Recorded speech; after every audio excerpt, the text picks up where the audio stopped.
Extra Minutes.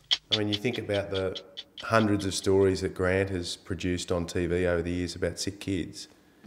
I'm guessing watching all of them, Leanne, you'd never think one day that's going to be my boy.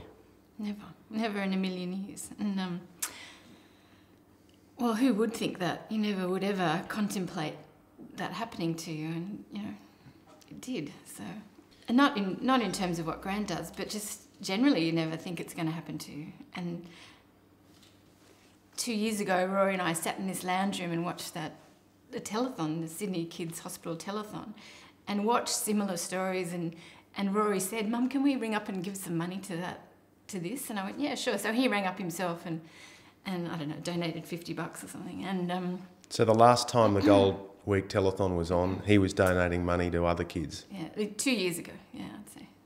And this time there'll be people donating money because of his story.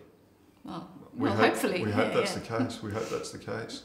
What do all of the staff at the hospital mean to you guys?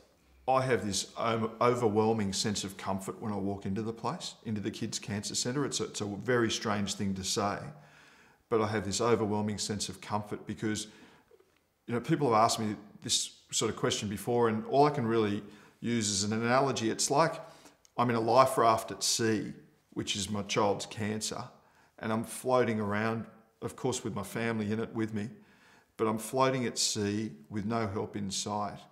And every time I go into the hospital, I feel like there's the rescue helicopter hovering above, just flies into sight and is hovering above me with lowering the winch cable down. And they're there for us, It is just that most overwhelming sense that everything will be all right when you're there.